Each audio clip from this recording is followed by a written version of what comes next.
Birinchi savol tahlili bizga aytayaptiki, bir xil moddaning 20% va 40% eritmalari aralashtirilishidan qanday foizdagi eritmani tayyorlab bo'lmaydi deyapti.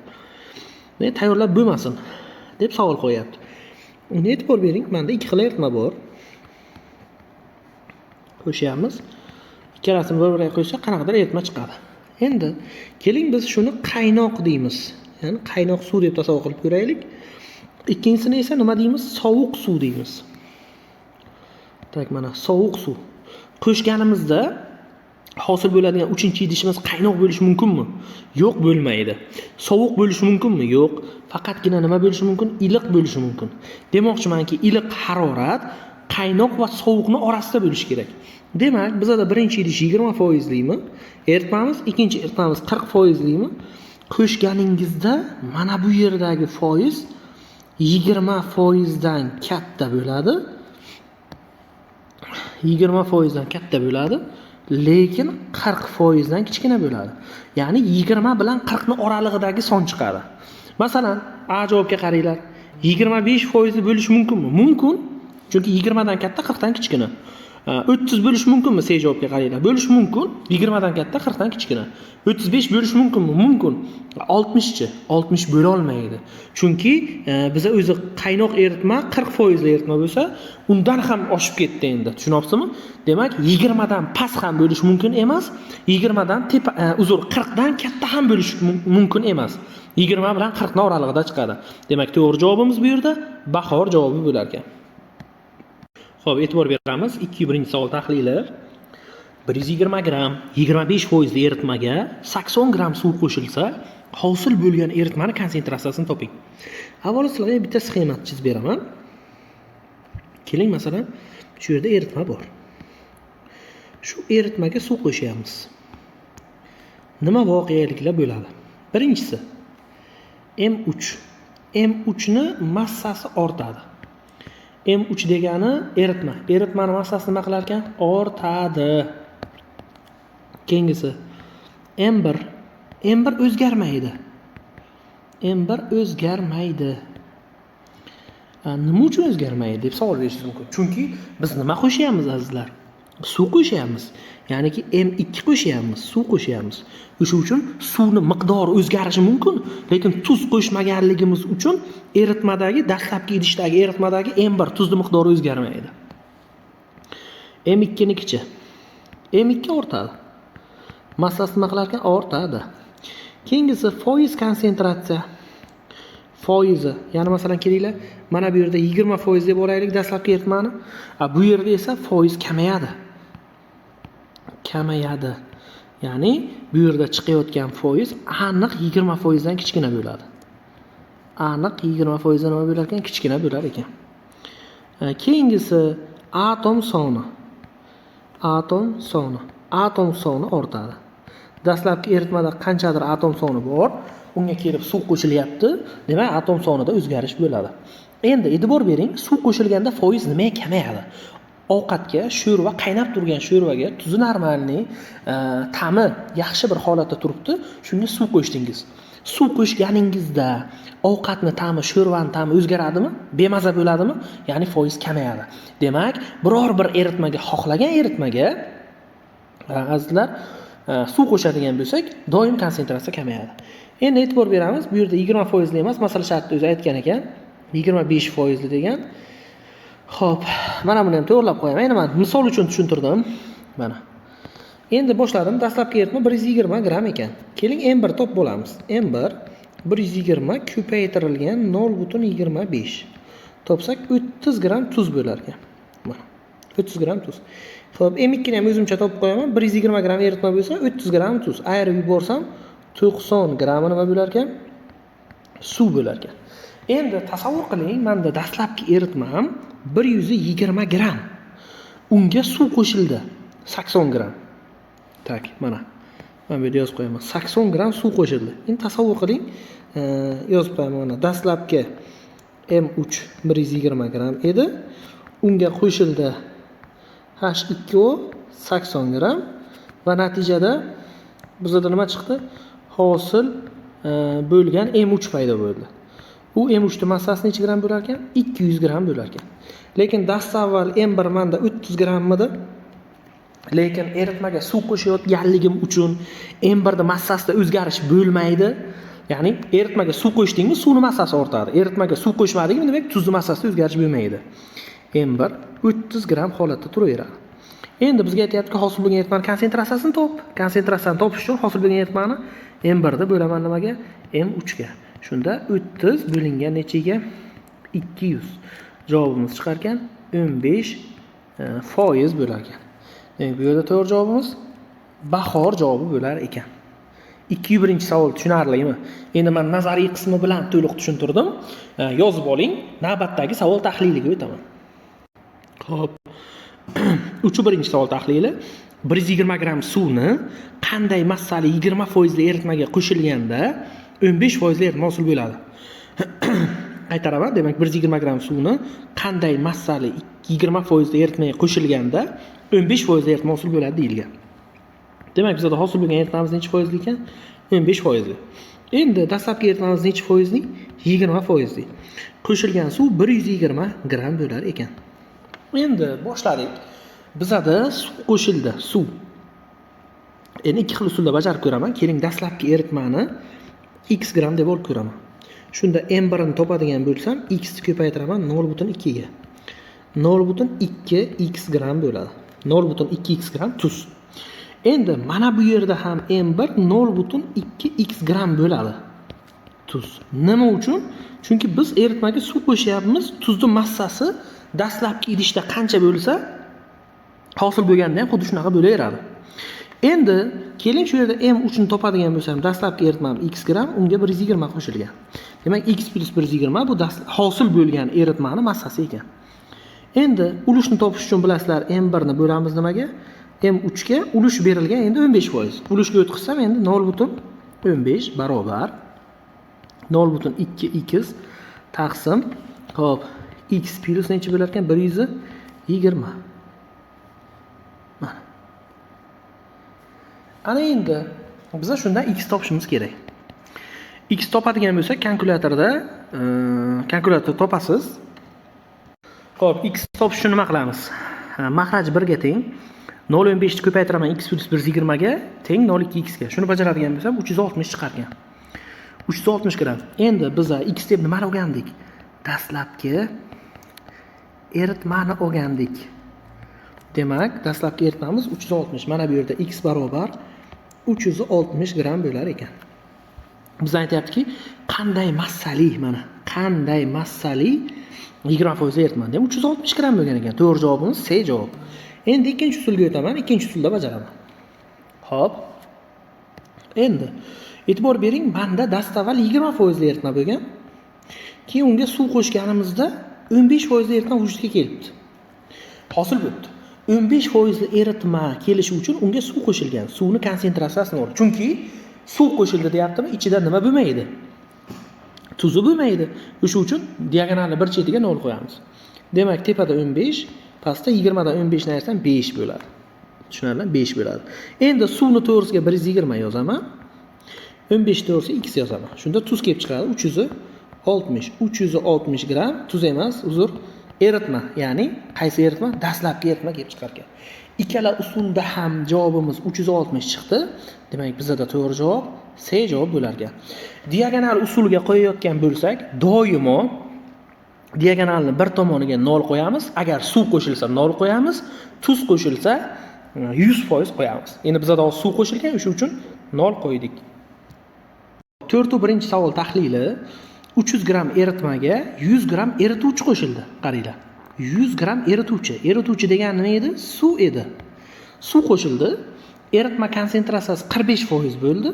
Eritmani konsentratsiyasini toping. Ana endi idish chizib olamiz.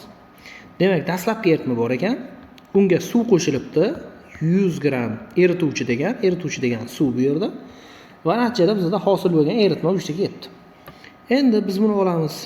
Dastlabki M3 deymiz. Buni hosil bo'lgan nima deymiz? M3 deymiz. Dastlabki eritmamiz azizlar 300 gram bo'lgan. Lekin konsentratsiyasini bilmayman.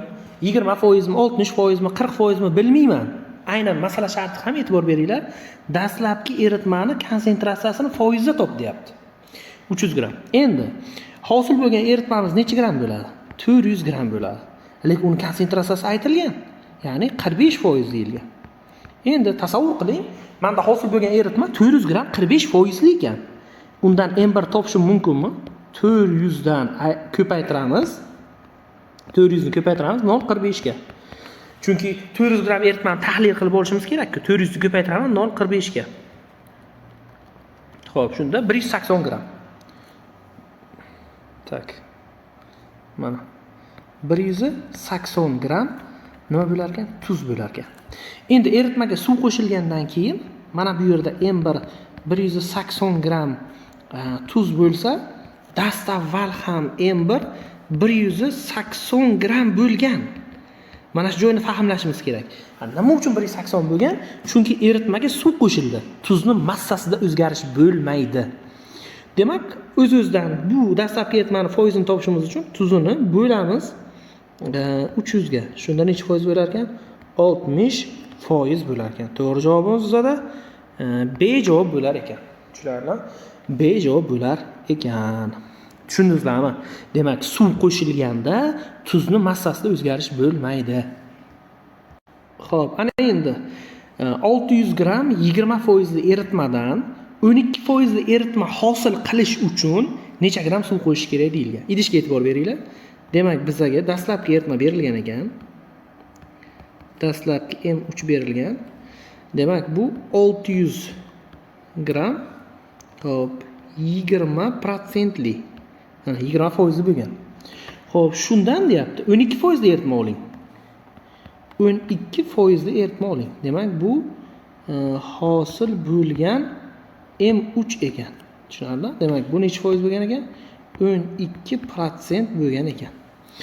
Endi olish uchun necha gram suv qo'shish kerak? Plus H2O. Mana shu qo'shilgan suvni gramini so'rayapti bizda. Ya'ni necha gram qo'shilganini so'rayapti. Bilmayman. Mana katakcha tashab ketdim. Shuni tushunishingiz kerak.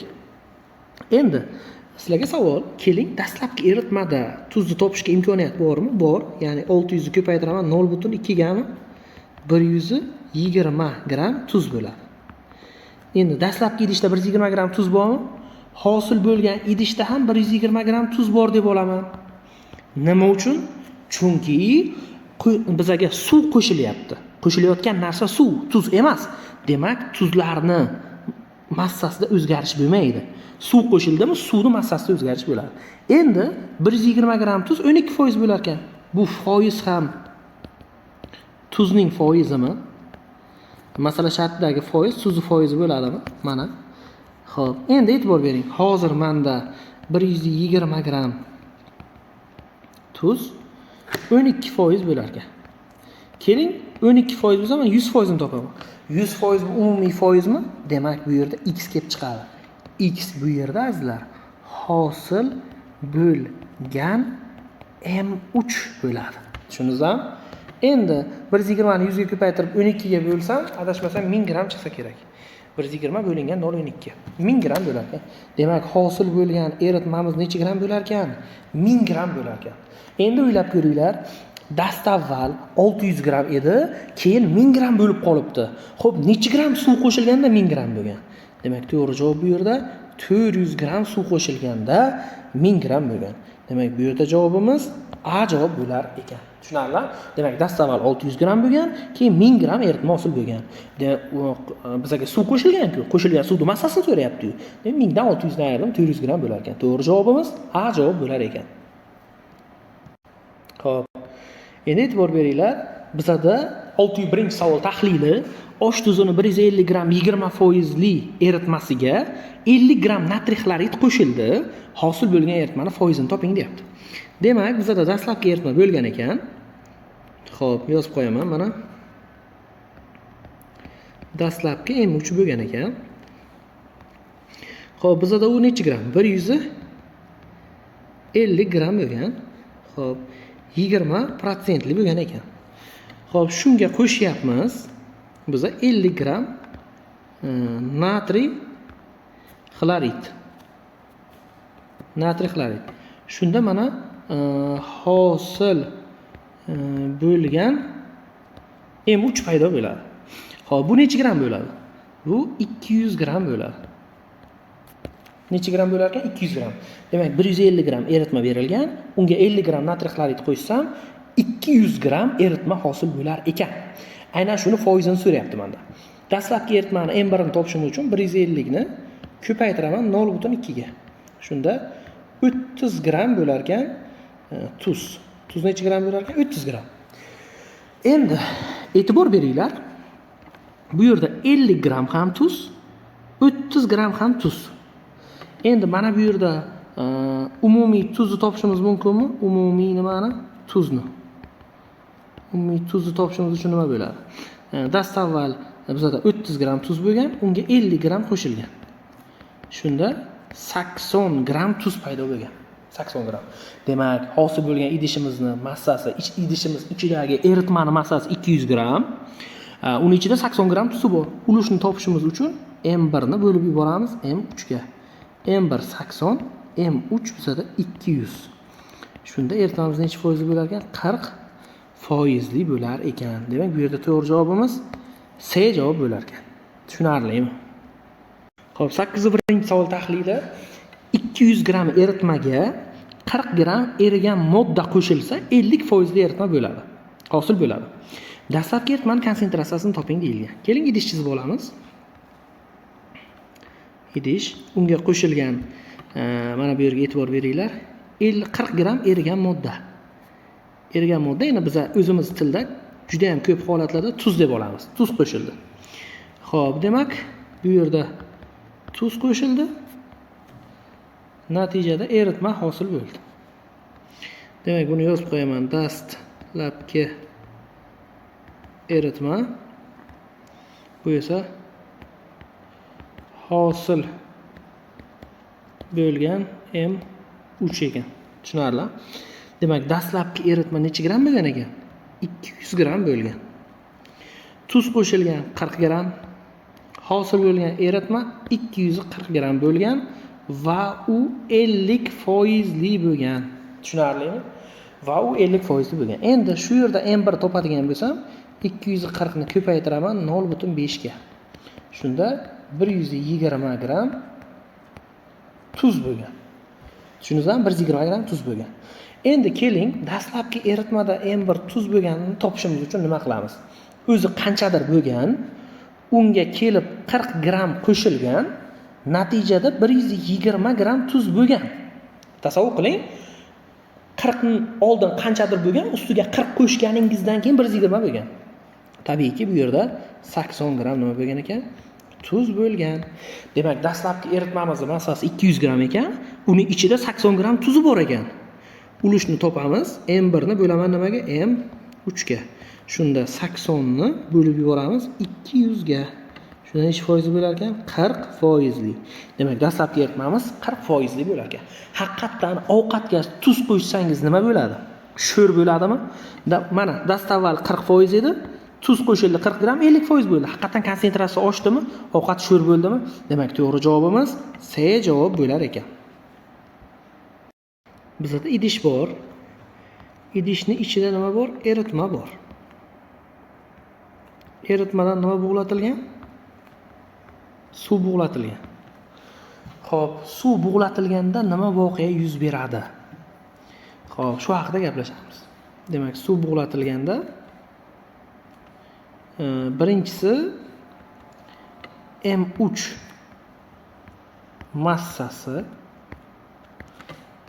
massasi kamayadi.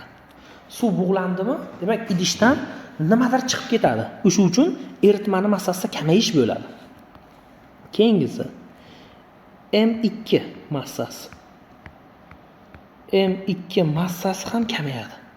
Chunki bizda suv bug'lanyapti. Idishdan suv chiqib ketyapti. Demak, eritma tarkibidan ham kamayuvchi massa suvga to'g'ri keladi.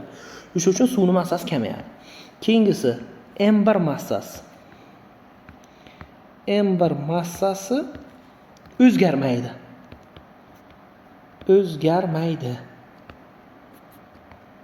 Tushunarli? O'zgarmaydi.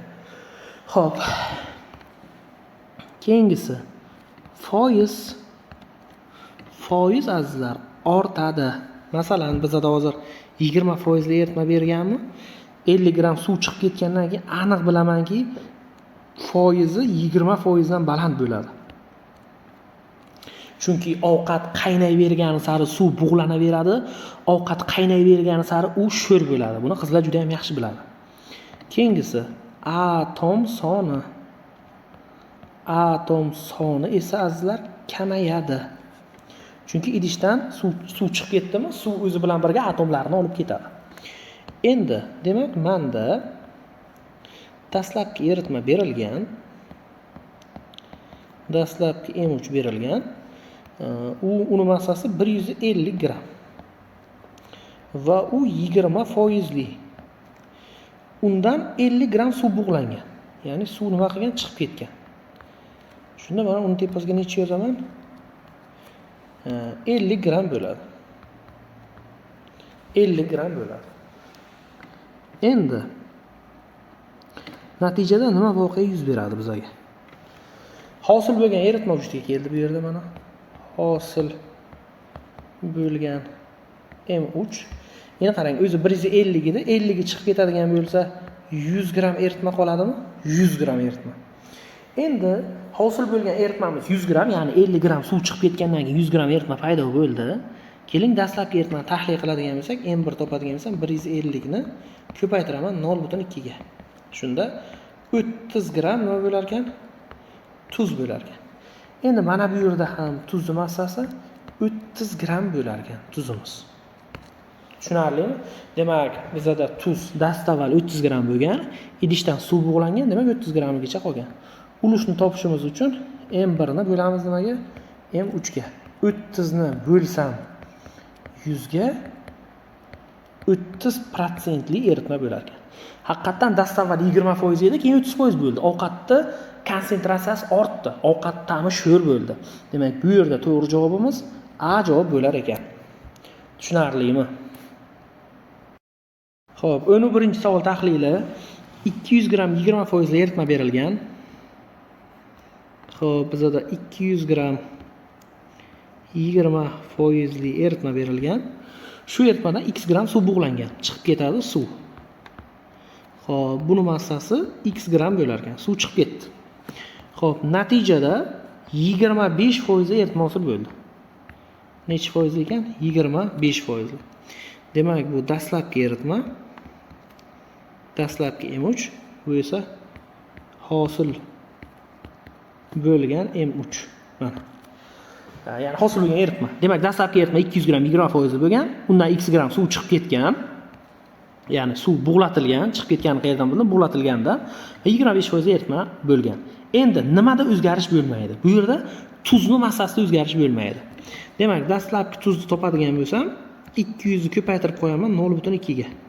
Shunda 40 gram nima bo'lar ekan? Tuz bo'lar ekan. M1chi, M1 ham 40 gram tuz bo'ladi. 40 gram nima bo'lar ekan? Tuz bo'lar ekan. Demak, dastavval tuz 40 gram bo'lgan. Suv bug'lanishini hisobiga tuz chiqib ketmaydi endi baribir suv chiqib ketadi-yu. 40 gram tuz saqlangan. Endi mana shu 40 gram tuzimiz 25% bo'lgan. Kelinglar, shu eritmani, hosil bo'lgan eritmani umumiy massasini topishimiz uchun 100% ni x qilamiz. Shunda adashmasam 160 gram. 160 gram bu nima? Hosil bo'lgan M3. Hosil bo'lgan eritma. Tushunarli? Hosil bo'lgan eritma. Endi mana bu yerda yozib qo'yaman. M3 barobar 160 gram bo'ldi. Endi e'tibor beringlar. Bizda hosil bo'lgan eritmamiz 160, dastlabkisi 200 edi. 200 edi. 200 dan 160 ga tushishiga sabab mana bu yerda x barobar 40 gram bo'lganda, ya'ni idishdan 40 gram suv chiqib ketganda, shuni hisobiga 160 bo'lgan. Bizga aytayapti x gram suv bug'langan, x toping. Ya'ni chiqib ketgan suvning massasini toping. 40 gram suv chiqib ketgan. Demak, bu yerda to'g'ri javobimiz bahor javobi bo'ladi. Xo'p, 11-birinchi savol tahlili. Necha gram 25% eritmadan, demak, idish chizamiz.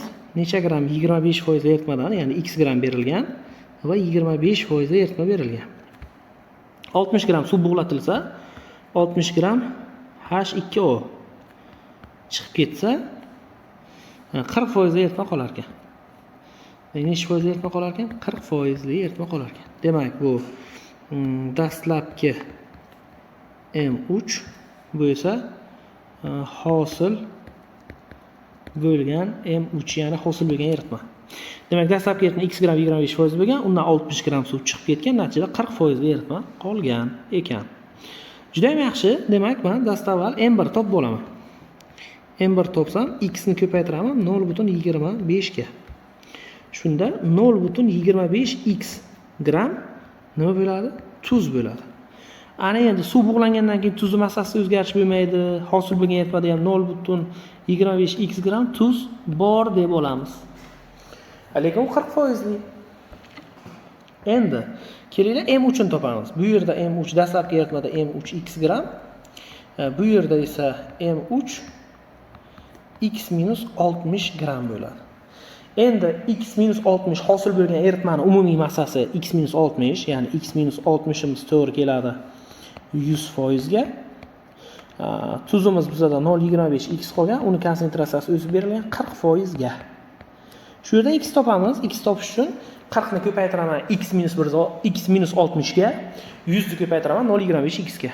Shunda 0.25 ko'paytirilgan 100, xo'p, ayrilgan 40, 15 bo'lar ekan, 2400 ni bo'laman 15 ga. X barobar 160. 160 bu dastlabki eritmaning massasi edi. Ya'ni mana bu yerda dastlabki eritma 160 gram edi.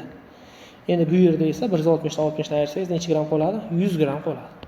Bizga aytayaptiki, necha gram, mana savolga e'tibor beringlar. Necha gram 25% eritma? Demak, javobimiz 160 gram 25% eritma bo'lgan. To'g'ri javob C javob.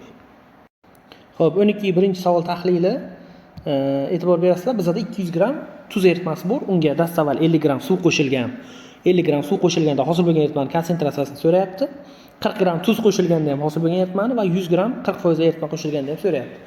Xo'p, har birini bitta-bitta ko'rib chiqamiz endi shoshmasdan boshladim. Demak, mana dastlabki eritma berilgan 200 gram. Xo'p, 10% li berilgan mana. Shunga qo'shdik 50 gram suv. 50 gram nima ekan? H2O qo'shdik. Demak, birinchi ishimiz mana. Xo'p, endi nima voqea yuz beradi? Xo'p, keling shu yerda dastlabki eritmani topib olaman M1 ni. 200 ni ko'paytiraman 0.1 ga. Shunda mana 20 gram tuz bo'ladi. 20 gram bo'lar ekan tuz. Endi bu yerda hosil bo'lgan eritmani tuz topadigan bo'lsam 20 ga qo'shaman.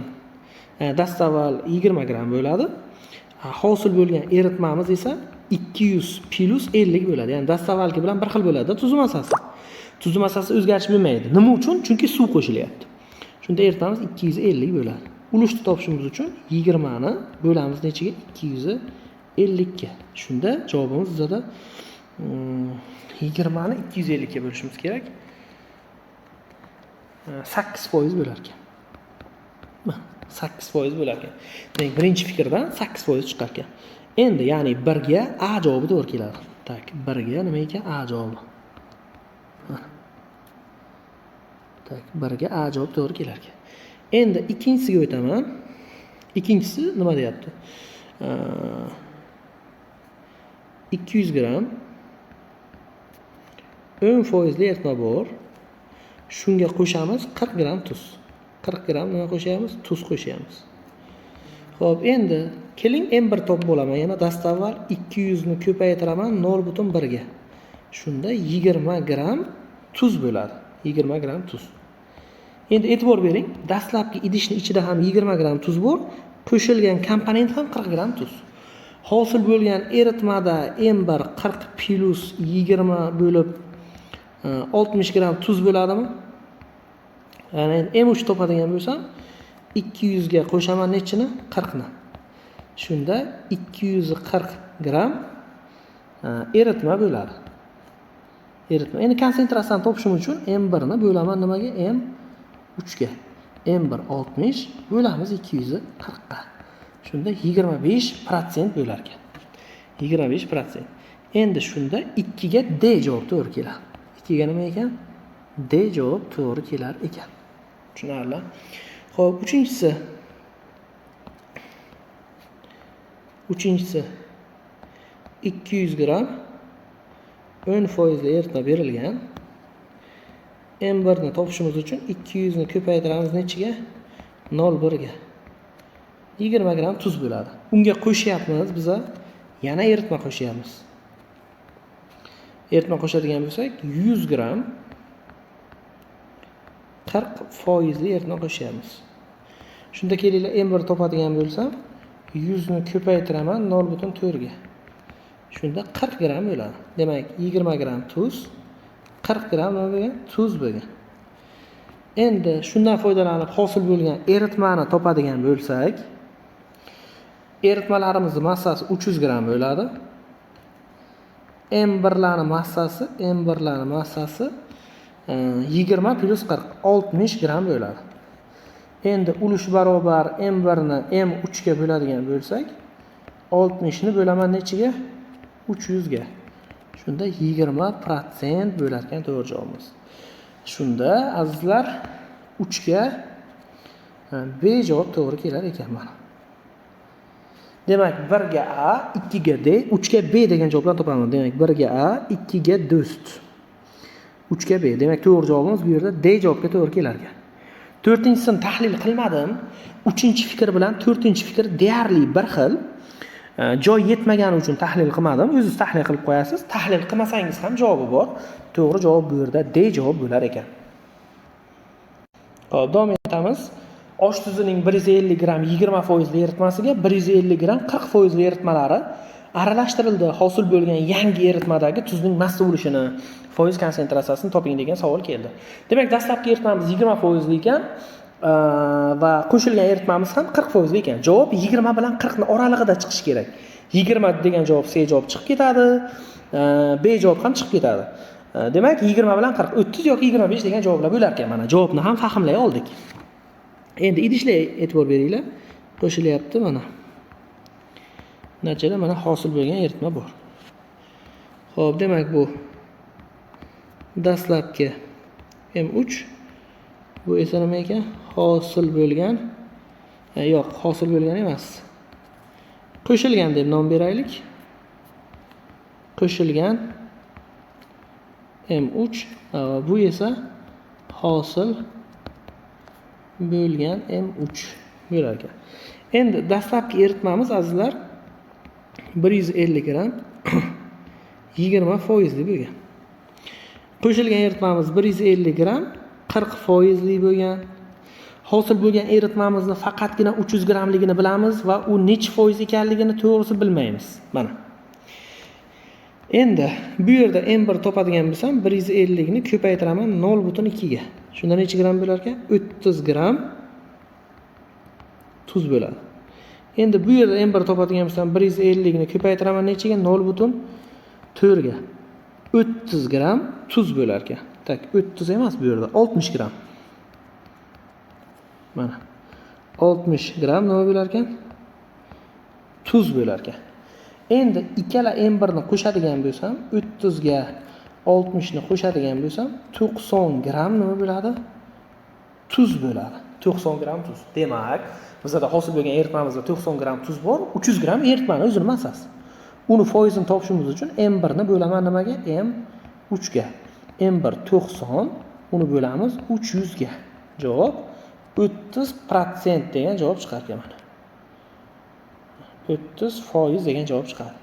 Demak, to'g'ri javobimiz bu yerda do'st javobi bo'lar ekan. E'tibor beringlar. 14-savol tahlili. 200 gram 10% natriy OH eritmasiga necha gram 40% natriy OH eritmasidan qo'shilganda 30% eritma hosil bo'ladi deyapti. Demak, yozib olamiz. Plus idishlarni. Xo'p, mana bu dastlabki eritma. Bu esa qo'shilgan eritma. Va bu esa hosil bo'lgan eritma ekan. Xo'p, dastlabki eritmamiz 200 gram 10% bo'lgan. Qo'shilgan eritmamiz x gram, lekin 40% bo'lgan. Va hosil bo'lgan eritmamiz 30% bo'lgan ekan. Endi kelinglar, hosil bo'lgan M3 ni topib ko'ramiz. Hosil bo'lgan M3 ni. M3 ni topadigan bo'lsak nima bo'ladi? 200 ga x qo'shiladi. Hosil bo'lgan eritmamiz 200 plus x gram. M1 topadigan bo'lsak nima bo'ladi? Bu yerda dastavval M1 o'zi 200 ko'paytirilgan 0.1 edi. 20 gramga to'g'ri keladi. Bu yerda M1 esa x ko'paygan 0.4. Ya'ni 0.4 x gramga to'g'ri keladi. Endi dastlabki tuz 20 gram, qo'shilgan tuz 0.4 x gram. Shunda 20 ga qo'shamiz 0.4 x ni. Shunda hosil bo'lgan eritmadagi tuz kelib chiqdi. Endi bizada 200 gram, ya'ni 200 plus x edi, hosil bo'lgan eritmamiz 100% ga to'g'ri keladi. Ana endi menda tuzi 20 plus 0.4 x ga to'g'ri keladi. Bu esa 30% bo'lar ekan. Endi x topamiz. X topish uchun 30 ko'payadi 200 plus x ga. Shunda 40 ayrilgan 30 10 xotiraga 20 ko'paytirilgan 2000 ayrilgan 6000 bo'laman xotiraga. X barobar 400 chiqar ekan. 400 gram. Xo'p, 400 gramni qayerda yozgan edik o'zi? Dastavval 400 ni mana bu yerda yozgandik. Mana 400 gram bo'lar ekan. Qo'shilgan eritmamiz necha gram ekan? 400 gram. Bu tenglama usuli edi. Endi ikkinchi usulga o'tamiz. Ikkinchi usul, dastlabki eritmamiz 10% bo'lgan. Qo'shilgan eritmamiz 40% bo'lgan. Hosil bo'lgan eritma shularning oralig'ida bo'lish kerak, 30% bo'lgan. Haqiqatga to'g'ri keladi. Endi ayirib yuboradigan bo'lsak, bu yerga 10, bu yerga necha qoladi? 20. Endi bizga aytayaptiki, 10% li eritma 200 gram bo'lgan ekan. 10% li eritmamiz necha gram bo'lgan ekan? 200 gram. X qilib topadigan bo'lsam, 400 gram bo'ladi. Tushundingizmi? Necha gram bo'lar ekan? 400 gram bo'ladi. Mana. Demak, bizda 40% li eritmamiz 400 bo'lgan ekan. Mana yuqoridagi masalani tenglama qilib yechishingiz mumkin. Xohlasangiz mana diagonalga qo'yishingiz mumkin. Endi diagonal juda qisqaroq, tushunarliroq bo'ldi deb o'ylayman, lekin baribir mohiyat yuqoridagi usuldan keyin paydo bo'ladi. Xo'p, 15-savol tahlili 600 gram 60% eritmaga 200 gram necha foizli eritma qo'shilsa 50% eritma hosil bo'ladi deyapti. Endi e'tibor beringlar. Bizda dastlabki eritma bor. Xo'p, dastlabki eritma bor. 600 gram 60%li. Xo'p, qo'shar ekanman unga 200 gram qo'shilgan M3. Qo'shilgan eritma 200 gram x%li. 200 gram necha foizli ekan? x%li bo'lgan ekan. Endi natijada bizda hosil bo'lgan eritma bo'lar ekan. 600 ga 200 ni qo'shsam necha gram bo'lar ekan? 800 gram eritma bo'lar ekan. Va bu hosil bo'lgan M3 bo'lar ekan. Endi lekin buni eritmani berilgan bizga konsentratsiyasi 50% berilgan. 50% berilgan ekan. Endi bir necha xil usulda bajarish mumkin. Kelinglar, oddiy usuldan boshlaymiz. M1 topishimiz uchun 600 ko'paygan 0.6 360 gram tuz bo'ladi. Dastlabki idishda 360 gram tuz bo'lgan. Hosil bo'lgan eritmadachi 800 ko'paytirilgan 0.5 400 gram tuz bo'lgan. Tushundingizmi? Endi tasavvur qilinglar, dastavval 360 edi. 400 paydo bo'lib qopti. Qayerdan keldi? Mana buni tarkibida M1 40 gram bo'lgan. 40 gram tuz bo'lgan. 40 gram tuz bo'lgan. Endi biza ulushni topadigan bo'lsak, xo'p, endi biza topadigan bo'lsak, M1 da bo'lamiz nimaga? M3 ga. 40 ni bo'laman 200 ga. Shunda qo'shilgan eritmamiz 20% li bo'lar ekan. Bu birinchi usul. Endi ikkinchi usulga to'xtalaman. Diagonal usulga to'xtalaman. Endi e'tibor beringlar. Manda dastlabki eritma 60%, qo'shilgan eritma x%. Bilmayman endi. Hosil bo'lgan 50%. Endi diagonalda o'rtada turgan son bittasidan katta, ikkinchisidan kichkina. 60 dan kichkina, bu yerda 60 dan 50 ni ayiramiz. Bu yerdachi 50 dan x ni ayiramiz. Natijada nima voqea yuz beradi? 50 minus x qoladi algebroik ifodada. Bu esa 10 bo'ladi. Endi 60% eritmani massasi 600 gram. X foizli eritmani massasi 200 gram. X ni kresik shaklda topamiz. X topishimiz uchun 200 ni ko'paytiraman 50 minus x ga. Natijada xo'p 50 minus x ga va 10 ni ko'paytiraman 600 ga. Demak 50 ko'paytirilgan 200, undan ayiraman 6000 ni. Bo'lamiz buni 200 ga. Demak javobimiz 20 chiqar ekan. Demak x bu foiz edi, bu yerda 20 foizli chiqar ekan. Mana ikkala usulda ham 20% chiqadi, faqat ikkala usul ham juda muhim. Ikkalasini ham o'rganish kerak. Faqat diagonalda ketaman yoki faqat birinchi usulda ketaman emas, ikkala usulni ham mohiyatini bilishingiz kerak. 16-5. 16-5-savol tahlili, 16-tip. Eritmaga undagi tuzning massasicha suv qo'shilganda 30% eritma hosil bo'lgan bo'lsa, dastlabki eritma necha foizli bo'lgan? Shu haqda ma'lumot bering deyapti. Xo'p, kelinglar idish chizib olaman. Mana dastlabki eritma bor. Unga suv qo'shilgan va natijada bizda hosil bo'lgan eritma bor. Demak, e'tibor beramiz. Xo'p. Mana bizda dastlabki eritma. Bu qo'shilgan suv. Qo'shilgan H2O, bu esa hosil bo'lgan M3. Hosil bo'lgan M3. Endi demak, eritmaga deyapti, undagi tuz massasicha suv qo'shildi. Kelinglar, eritmamizning o'zi M3 bizada x gram, lekin qo'shilgan tarkibidagi M1 ni 100 gram deb olaman. Shunda qo'shilgan suv ham 100 gram bo'ladi. Chunki savol aytayaptiki, eritmaga undagi tuzning massasicha. Eritmada tuzni o'zi 100 gram deb oldim. Dastlabki eritmani x gram dedim. Bilmayman dastlabki eritma necha gramligini, lekin ichida 100 gram tuzi bor. Va tuzni massasicha suv qo'shildi. 100 gram tuz bo'lsa 100 gram suv qo'shilibdi. Natijada hosil bo'lgan M3 topishimiz uchun nima qilamiz? X plus 100 bo'ladi javobi. Mana. Chunki o'zi dastlabki eritma x gram, 100 gram qo'shildi, x plus 100. Endi M1 da o'zgarish bo'lmaydi. M1 necha gramligicha qolaveradi? 100 gramligicha qolaveradi. Tushunarli?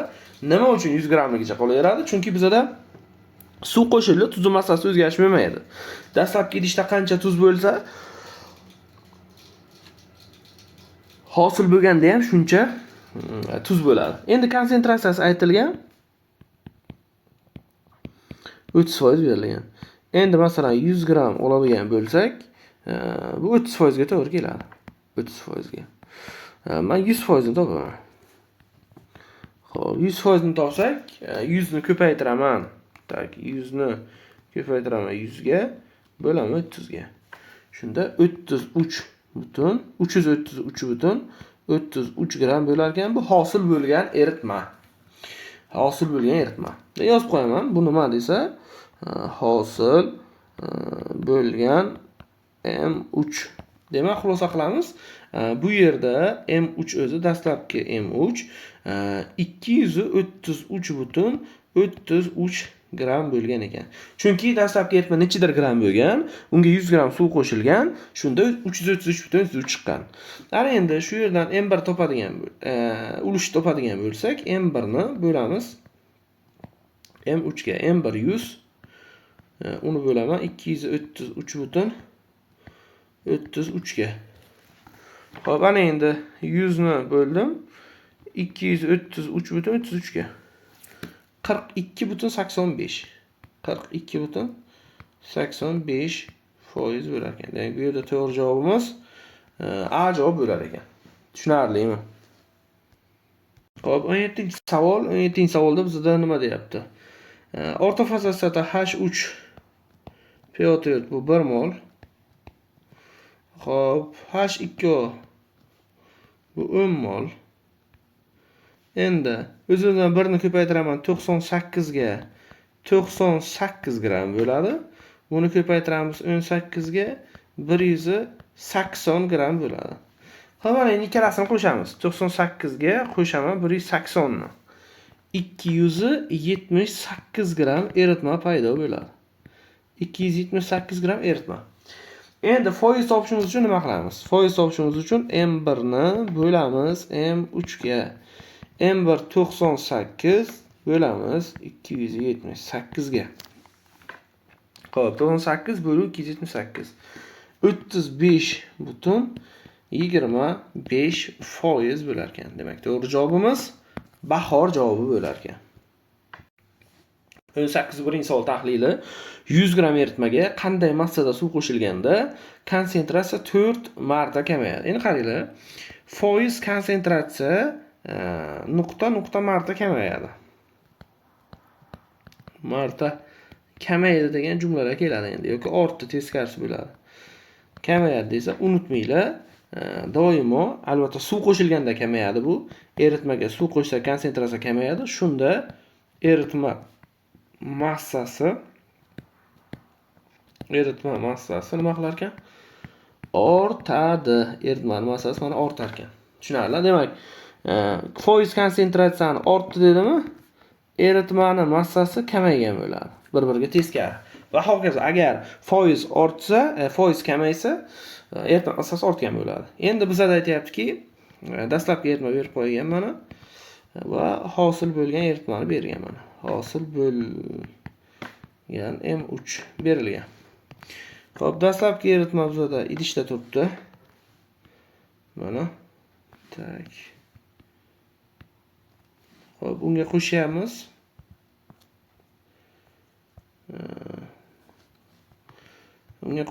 Suv.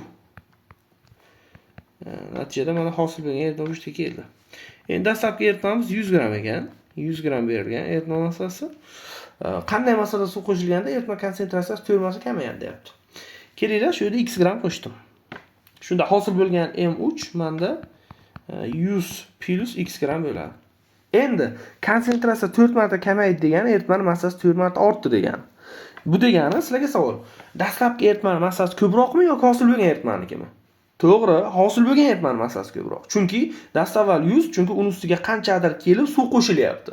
Natijada 100 plus x bo'lyapti. Ana endi hosil bo'lgan eritmani bo'lsak dastlabkiga x barobar nechta chiqar ekan? 4. X topamiz. X topish uchun 4 ni maxrajlarga 100 ga ko'paytiramiz. X barobar 300 bo'lar ekan. 300. X bu nima edi? X bu qo'shilgan H2O edi. Ya'ni qo'shilgan suv erituvchi edi. Bizga aytayapti, shu aynan qo'shilgan suv necha gram? 300 gram. To'g'ri javobimiz C javob bo'lar ekan. Xo'p, 19-savol tahlili. Eritmaga 300 gram suv qo'shilganda konsentratsiya 4 marta kamaydi. Endi qaranglar. Konsentratsiya bizda kamayibdi. Demak, M3 massasi nima qiladi? Ortadi. Eritmaga 300 gram suv qo'shilgan. Endi chizib olaman, shoshilmayman. Mana sxemaga e'tibor beringlar. Demak, bu dastlabki M3 va bu hosil bo'lgan M3.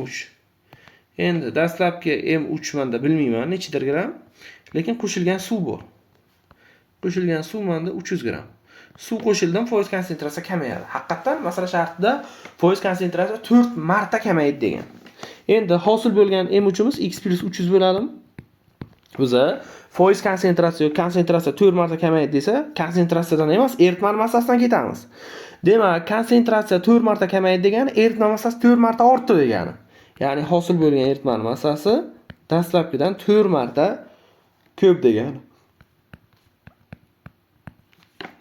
X barobar 100 bo'ladi bu yerda. X barobar 100 bo'ladi. Demak, dastlabki eritmamiz 100 gram bo'lgan ekan. Chunki x deb nima olgandik? Dastlabki eritmani x deb olgandik. 100 gram bo'lgan to'g'ri javobimiz bahor javob bo'lar ekan. Xo'p, 20-dars. Xo'p, 20-darsda nima deyapti? Qaranglar. 200 gram eritmaga necha gram suv qo'shilganda eritma konsentratsiyasi 3 marta kamayadi deyilgan. Demak, konsentratsiyaning kamayishi haqida gap beryapti. Konsentratsiya kamaydi. eritma massasi nima qiladi? Ortadi. Eritma massasi ortadi. Endi boshladim. Demak, menda eritma berilgan ekan. Dastlabki eritma M3 berilgan. Qo'shilgan unga suv. Va natijada bizda hosil bo'lgan eritma bor. Mana. Hosil bo'lgan M3 bor. Endi dastlabki M3 200 gram bo'lgan. Qanchadir suv qo'shilgan va aytganimki, konsentratsiya 3 marta kamayadi. Demak, foiz konsentratsiyasi kamaygan bo'lsa, M3 massasi bu yerda ortganda endi 3 marta ortgan. Ya'ni x gram suv qo'shilganda hosil bo'lgan M3 bizada 200 plus x bo'lgan. Mana. 200 plus x bo'lgan. Yaxshi. Endi hosil bo'lgan eritma bizada ko'paygan. 200 ga x qo'shaman va dastlabki 200 ga bo'laman. Shunda javob chiqargan, nech chiqargan? 3 bo'lar ekan. Ana endi x barobar 400 gram bo'ladi. Demak, 400 gram nima qo'shilgan ekan? Suv qo'shilgan. Demak, bu yerda to'g'ri javobimiz C javob bo'lar ekan. Xo'p, ana endi e'tibor beramiz. Bizda 21-savol tahlili noma'lum massali eritma va suv qanday massa nisbatida aralashtirilganda degan. Demak, bizda dastlabki eritma bor ekan, unga suv qo'shilgan. Natijada qanaqadir eritma nima bo'lgan? Hosil bo'lgan. Demak, mana dastlabki nima ekan? M3. Va bu yerda mana hosil bo'lgan M3. Hosil bo'lgan M3. Endi shoshmaymiz. Qanday massa nisbatida? Tasavvur qilinglar, dastlabki M3 ni men 100 gram deb oldim mana. 100 gram deb oldim. Qandaydir massada suv qo'shildi. Keling, mana x gram suv qo'shildi. Natijada hosil bo'lgan eritmamiz 100 plus x bo'ladi-da baribir. Endi konsentratsiya 3 marta kamayibdi. Foiz 3 marta teskarisi. Foiz 3 marta kamaydi mana. Demak, bu yerda M3 massasi 3 marta nima qiladi? Ortadi. Ya'ni 100 plus x katta ekan dastlabkidan. 100 dan teng 3 ga. X teng necha bo'lgan ekan? 200 gram bo'lgan ekan. Demak, bizlar dastlabki eritmamiz 100 gram edi. Qo'shilgan suvimiz 200 gram edi. Nisbat 1 ga necha bo'lgan ekan? 2 bo'lgan ekan. 1 ga 2. Demak, bu yerda to'g'ri javobimiz A javob bo'lar ekan. Hop, 22/1 300 gram eritmadan qanday massali suvni bug'latganda eritma konsentratsiyasi 2 marta ortadi. Demak, 300 gram eritma. Dastlabki M3. Demak, bizda necha gram ekan? 300 gram bo'lar ekan. 300 gram. Endi undan suvni bug'latamiz. Qanday massali suvni bug'latib yuborganimizda bizda hosil bo'lgan eritma vujudga keldi. Hosil bo'lgan M3 vujudga keldi. Shunda konsentratsiya mana C foiz bilan mana kelinglar M3 birgalikda bog'liq deyapmiz. Foiz konsentratsiyasi 2 marta ortdi. Demak, eritma massasi 2 marta kamayganda. Endi keling, chiqib ketgan suvni x gram deyman.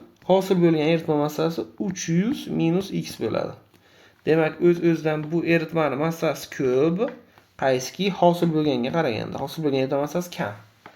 Endi biz 300 ni bo'lsak 300 minus x ga, shunda javobimiz ne chiqargan? 2 chiqargan. Xo'p, x barobar adashmasam 150 bo'ladi. X deb nimani olgan edik? X gram bu bug'langan suv, ya'ni strelkani tepaga qarab qo'yaman, ya'ni idishdan bug'lanib ketgan suv hisoblanadi. Demak, bu yerda to'g'ri javobimiz C javob bo'lar ekan. Tushunarlimi? Hop, 23/1 tarkibida 25% kalsiy bromid bo'lgan eritmaga 25 gram suv qo'shilganda eritma konsentratsiyasi 5% ga kamayadi. Qaranglar. Eritmani konsentratsiyasi 5% ga kamayadi. Endi e'tibor beringlar, boshladik. Demak, dastlabki eritma bizda berilgan. Hop, dastlabki M3 berilgan. U mana 25%. 25 foiz berilgan. Qo'shildi unga 25 gram suv. 25 gram nima? H2O qo'shildi. Xo'p, natijada hosil bo'lgan eritma. Hosil bo'lgan M3. Hosil bo'lgan M3. Xo'p, endi qaranglar. Dastavval 25% edi, keyin 5% kamayibdi. Keyin 20% bo'lib qolganda. Shu joyini o'zingiz tushunib olishingiz kerak. Qaytib o'qiyman, masala shartiga qarang. Tarkibida 25% kalsiy bramid bo'lgan eritmaga 25 gram suv qo'shilganda, eritma konsentratsiyasi 5% ga kamayadi.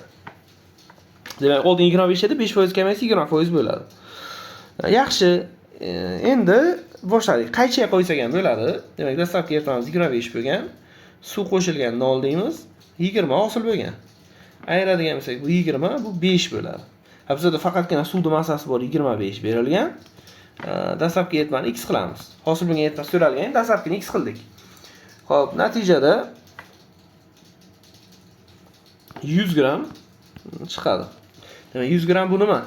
100 gram bu dastlabki M3 bo'lgan. Tushunarli? Yozib qo'yaman. Bizda masalan mana bu 100 gram bo'lgan ekan. 25 gram qo'shilgan, hosil bo'lgan eritma 125 gram bo'lgan. Bizga aytayaptiki, hosil bo'lgan eritmani top. Qarang, javobda 100 ham turibdi, 125 ham turibdi. 125 gram bo'ladi. O'sha uchun masala shartini juda muhimda o'qib olish kerak har safar. Demak, mana B javob bo'lar ekan. Xo'p. E'tibor beringlar. Demak, bizda eritma berilgan ekan. M3 massasi 300 gram ekan. C foiz protsentimiz 40% bo'lgan ekan. Xo'p, erigan modda miqdori 3/4 bo'lgan. Ya'ni 0.75 mol bo'lgan ekan. Endi kelinglar, shu yerda M1 topib bo'lamiz. M1 topish uchun 300 ni ko'paytiraman 0.4 ga. 120 gram nima bo'lgan ekan? Tuz bo'lgan ekan. Endi mana shu 120 gram tuzimiz 0.75 mol bo'lgan. 0.75 mol bo'lgan. Biz uni necha molini topamiz? 1 molini. 1 molini topganda x qilamiz. 1 ni 120 ga ko'paytirib 0.75 ga bo'laman. 120 bo'lingan 0.75. 160 gram bo'lar ekan. Demak, noma'lum tuzni 1 moldagi massasi 160, emeri 160 bo'lgan modda olamiz.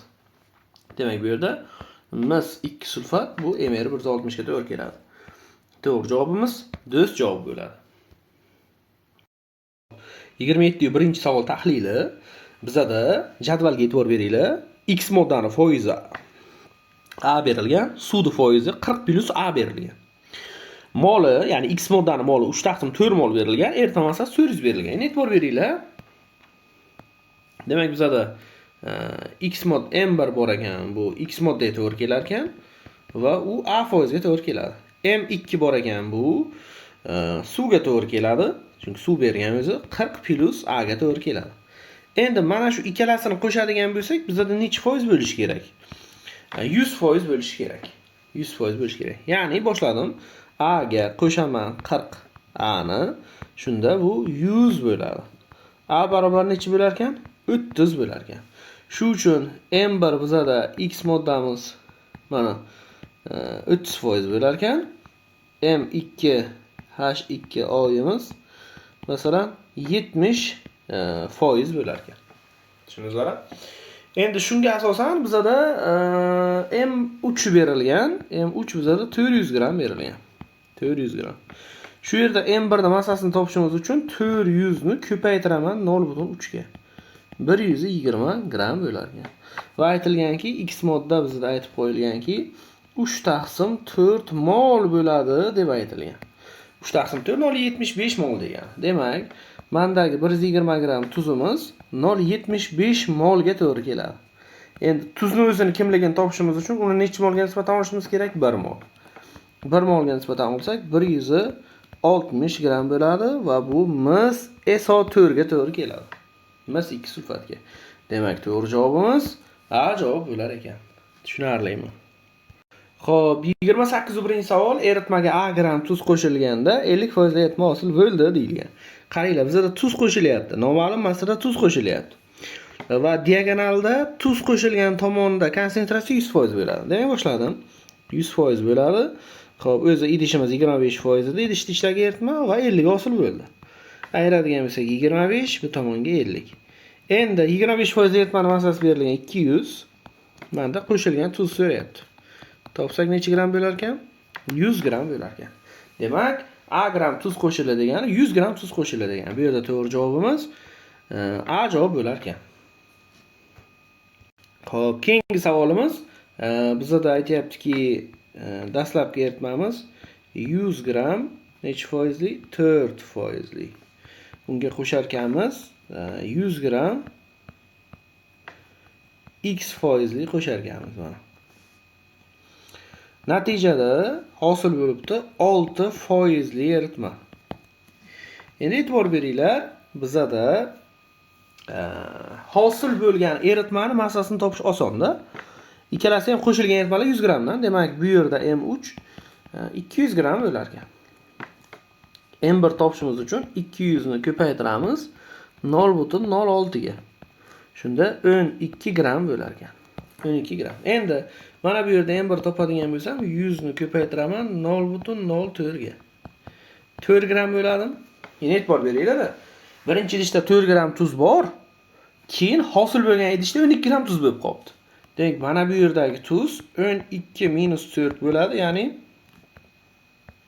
8 gram bo'lar ekan. Tuz 8 gram, eritma massasi 100 gram. Demak, ulush topishimiz uchun 8 ni bo'laveramiz 100 ga. Shunda baribir 8% chiqadi. Demak, to'g'ri javobimiz bu yerda A javob bo'lar ekan. 31-chi savol tahlili. Bizda idish berilgan. Mis 2 xlorid eritmasi berilgan mana. Mis 2 xlorid plus suv eritmasi berilgan. Xo'p, bu yerda 20 gram necha foizli ekan? 10% bo'lgan ekan. M1 topadigan bo'lsam 20 ni ko'paytiraman 0.1 ga. 2 gram bo'ladi. Endi shunga qo'shamiz 10 gram suv, qo'shamiz 5 gram mis xlor 2. Qo'shildi, eritma massasi 2 marta kamayguncha bug'latildi. Demak, hozir hosil bo'lgan eritmani topib ko'ramiz. Tak. Hosil bo'lgan eritmani topib ko'ramiz. Mana hosil bo'lgan M3 ni topsak nima bo'ladi? Xo'p, hosil bo'lgan eritma 20 plus 10 plus 5. Ya'ni shundan foydalanib biz buni 35 gram deymiz mana. 35 gram bo'lgan. Endi mana shu 35 gramli eritmamiz eritmani massasi 2 marta kamayguncha bug'latilgan. Demak, yana yozib olaman. Demak, menda mana 35 gramli eritma bor. Bu yerda suv bug'latilgan. Natijada hosil bo'lgan eritma ushga kelgan. Eritma massasi 2 marta kamaygan. 35 ni bo'laman nechiga? 2 ga. 17.5 gram qolgan. 17.5 gram qolgan. Endi bug'langan suvni topishimiz uchun e'tibor beringlar. Bizda o'zi 35 gram edi. 17.5 gram qolgan. Demak, idishdan 17.5 gram chiqib ketganda, to'g'rimi? Idishdan 17.5 gram chiqib ketgan. Yaxshi, hosil bo'lgan eritmamiz 17.5 gram. Aytayaptiki, so'nggi eritmani massasi bo'lishini toping. Ya'ni 17.5 gram bo'lgan eritmani massasini, ya'ni shuni foizini top deyapti. Endi birinchi navbatda tuzni topib olish kerak.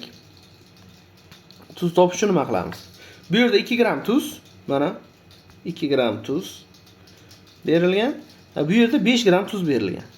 Xohlaysizlarmi yo mana bu yerda necha gram tuz bo'ladi? M1 7 gram. Mana bu yerda ham M1 7 gram bo'lgan, suv bug'langan. Suv bug'langanda tuz chiqib ketmaydi. O'z-o'zidan mana bu yerda ham M1 7 gramligicha qolgan. Endi shu yerda ulush topish uchun 7 ni bo'lib yuboraman 17 butun nechiga? 5 ga. 17 butun 5 ga. Ana endi 7 bo'lib 17 butun 5. Demak, bizda 40% chiqar ekan. Demak, bu yerda to'g'ri javobimiz A javob bo'lar ekan.